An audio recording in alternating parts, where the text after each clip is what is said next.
Olá, está começando mais um programa Crescendo em Cristo, aqui pela Rádio CPT, a rádio que é uma boa companhia para você.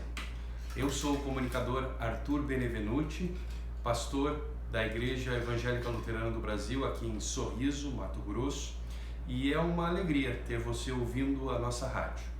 Quero lhe convidar a interagir conosco através do nosso Facebook, www.facebook.com/radiodaielb e youtube.com/radiocpt. Você também pode enviar a sua dúvida para o nosso e-mail contato@radiocpt.com.br. Anote ainda o nosso WhatsApp 51993489360 e mande a sua pergunta. Você também pode ouvir o nosso Crescendo em Cristo diretamente do nosso podcast. Lá você pode inclusive fazer o download deste programa e ouvi-lo quando e onde quiser. No programa de hoje vamos estudar o Evangelho de Mateus no capítulo 3 e vamos diretamente ao texto para prosseguirmos com o nosso programa. O texto inicia dizendo: naquele tempo João Batista foi para o deserto da Judéia e começou a pregar. Veja, que tempo é esse? Precisamos voltar ao capítulo 2, ao final do capítulo 2 e lembrar que Jesus volta do Egito, não é? E fica morando em Nazaré, enquanto Jesus morava em Nazaré. Esse é o tempo em que João Batista foi para o deserto. O personagem João Batista aparece aqui com uma importância muito grande. E o lugar em que ele prega, em que ele anuncia a palavra de Deus é o deserto. Estranho, não é? Nós imaginamos que alguém vai pregar onde tem gente, não no lugar onde não tem pessoas e onde não tem nada. Pois bem, o que João Batista pregava? Ele pregava no versículo 2: arrependam-se dos seus pecados, porque o reino do céu está perto.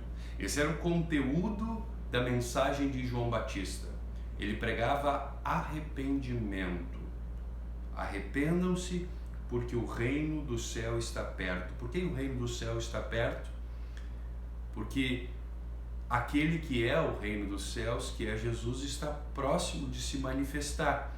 Estava prestes Jesus a iniciar o seu ministério público.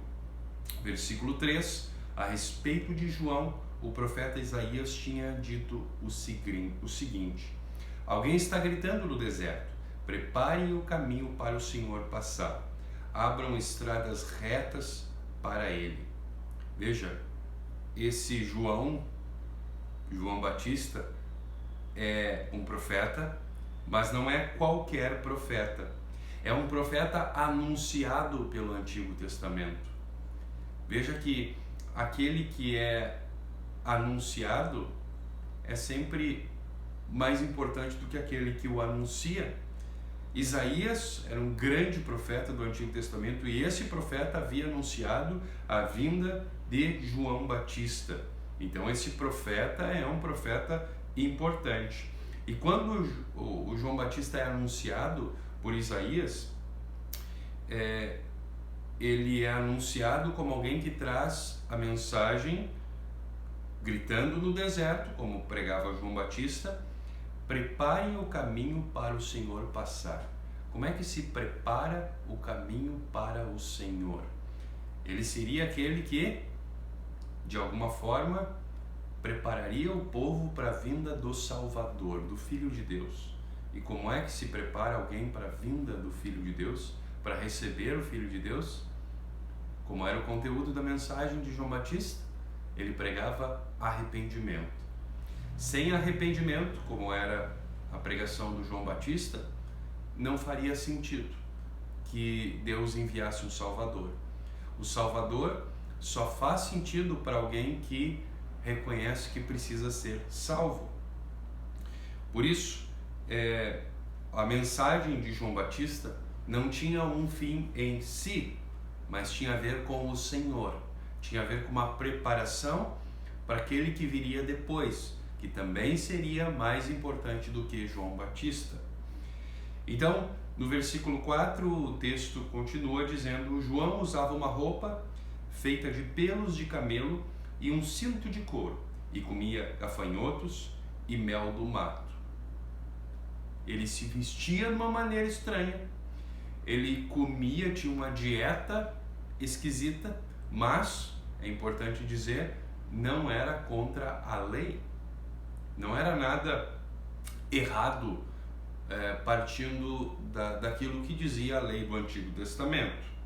Ele não tinha hábitos de comer uma comida bem elaborada, uma comida luxuosa, e nem se vestia com luxo, nem se vestia de uma maneira, vamos dizer assim, que as pessoas o procurassem por causa daquilo que ele comia ou por causa daquilo que ele vestia.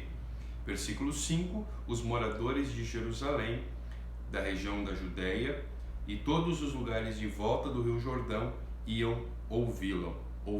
Era um sucesso a pregação de João Batista, mesmo que ele pregasse no deserto. As pessoas iam até o deserto para ouvir a pregação de João Batista. No versículo 6, confessavam os seus pecados e João os batizava no Rio Jordão. A mensagem de João Batista era usada por Deus para levar pecadores ao arrependimento e à confissão dos seus pecados. E aí então João fazia aquilo que o seu segundo nome dizia que era o que ele fazia, não é? João os batizava no Rio Jordão. Esse batismo aqui ainda não um batismo cristão, como o batismo que vai ser estabelecido e instituído por Jesus no capítulo 28 desse mesmo Evangelho de Mateus, mas era um batismo de preparação, e João Batista vai dizer isso logo mais. Versículo 7: quando João viu que muitos fariseus e saduceus vinham para serem batizados por ele, disse: ninhada de cobras venenosas, quem disse que vocês escaparão do terrível castigo que Deus vai mandar? Façam coisas que mostrem que vocês se arrependeram dos seus pecados, e não digam uns aos outros: Abraão é nosso antepassado, pois eu afirmo a vocês que até dessas pedras Deus pode fazer descendentes de Abraão. O machado já está pronto para cortar as árvores pela raiz. Toda árvore que não dá frutas boas será cortada e jogada no fogo. Poxa vida, o João Batista, alguém que tinha uma mensagem, uma pregação tão ouvida e uma pregação de tanto sucesso, talvez pensemos nós com uma ideia do século XXI, do politicamente correto, ele não devia falar mal contra algumas pessoas que estavam vindo ouvir a mensagem dele. No entanto, qual era o problema e por que ele falava isso contra justamente os fariseus e os saduceus? Qual era o problema deles? Lembre que os saduceus, eles não acreditavam na ressurreição. Eles acreditavam que ressurreição era uma invenção de parte do judaísmo. E os fariseus, eles se achavam muito bons. Eles se consideravam a nata, não é? Os principais servos de Deus na terra. Os bons. Os servos de Deus, os melhores que existem. Qual era o problema? Lembra da mensagem de João Batista? João Batista pregava arrependimento. Não é possível que a gente se arrependa dos nossos pecados e continue se considerando os bons, continue se considerando melhor do que os outros. E era justamente isso o que faziam os fariseus e saduceus. O problema, na realidade, quanto aos fariseus e a mensagem de João Batista, é que eles se achavam, não é? E eles seriam por isso tentados a não se arrependerem dos seus pecados, não é? A não ficar com essa parte da mensagem de João Batista, ou então eles seriam tentados a, vamos dizer assim, se arrepender só de aparência, se arrepender da boca para fora, como quem batia o cartão e dizia não, está tudo certo. Por isso que o João Batista vai apontar para resultados na vida da pessoa que mostram que ela de fato está arrependida. Por isso ele vai dizer, façam coisas que mostrem que vocês se arrependeram dos seus pecados. Não confiem no fato de vocês serem descendentes de Abraão, porque não é por aí que nós vamos chegar ao arrependimento. Não é simplesmente se orgulhando diante de Deus e das pessoas que nós somos descendentes de Abraão. Quer dizer, está vindo aí aquele que vai colocar o machado da raiz, na raiz, e vai arrancar fora aqueles que não dão o fruto que deveriam dar. E aí então João Batista diz no versículo 11: eu os batizo com água para mostrar que vocês se arrependerem dos seus pecados, mas aquele que virá depois de mim os batizará com o Espírito Santo e fogo. Ele é mais importante do que eu, e eu não mereço a honra de carregar as sandálias dele. Poxa vida, que afirmação de João Batista, deixando por um lado muito claro a diferença entre o batismo dele, que era um batismo para arrependimento, e o batismo daquele que vem depois dele. O batismo daquele que vem depois dele, que será instituído por Jesus lá no capítulo 28. Esse batismo vai ser usado pelo Espírito Santo para criar a fé, para levar pessoas à fé na obra de Jesus e para torná-las filhos de Deus. Diz no versículo 12, João Batista, com a pá que tem na mão, ele vai separar o trigo da palha, guardará o trigo no seu depósito, mas queimará a palha no fogo que nunca se apaga. Quer dizer, esse que vem depois de mim, além de ser o Salvador, além de ser aquele a quem eu vou preparar o caminho, ele é o juiz. Ele vai ser o juiz lá no juízo final, e ele vai então separar aqueles que de fato serão salvos daqueles que não serão salvos. E aí então vem um relato do batismo de Jesus, que é importante se diga, não é um paradigma para o batismo cristão, como muitas vezes esse texto é lido.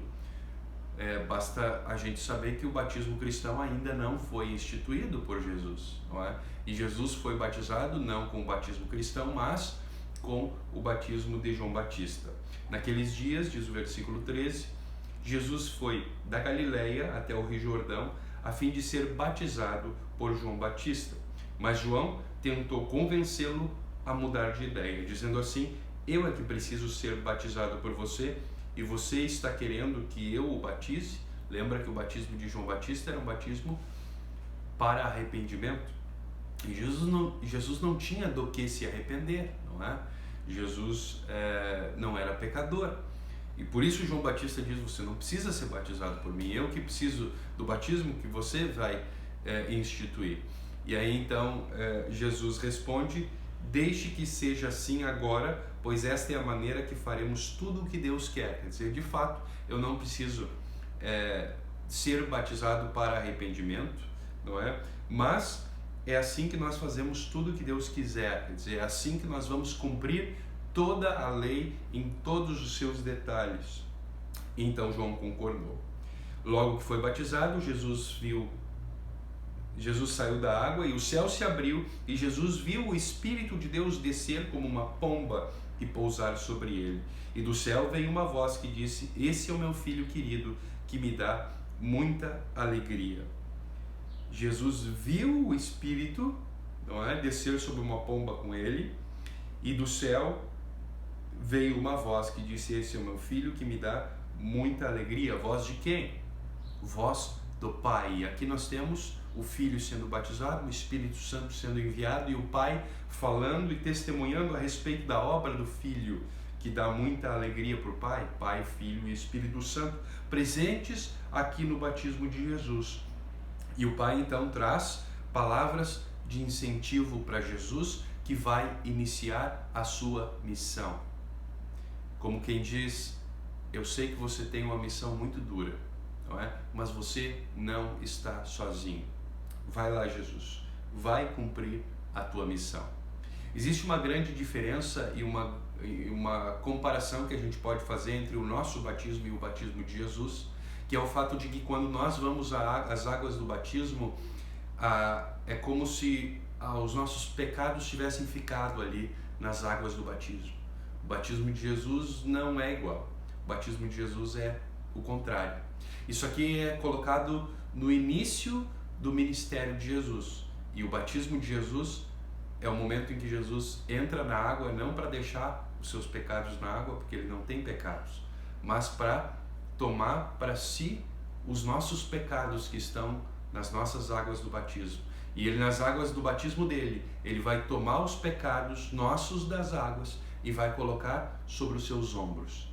E então ele vai viver esses 3 anos de ministério público dele a caminho da cruz, onde ele vai pegar os pecados que nós deixamos nas águas do batismo e ele vai então pagar por cada um desses pecados lá na cruz, lá nos capítulos finais do Evangelho de Mateus. E assim então termina o nosso estudo, o nosso programa. Nosso estudo vai ficando por aqui, mas não perca a próxima edição, que irá continuar o texto de Mateus, lá no capítulo 4, então, com a tentação de Jesus.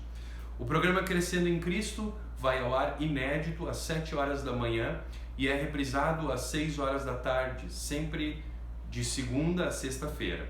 Assista a este e a outros programas em Facebook, www.facebook.com/Rádio da IELB e youtube.com/Rádio CPT.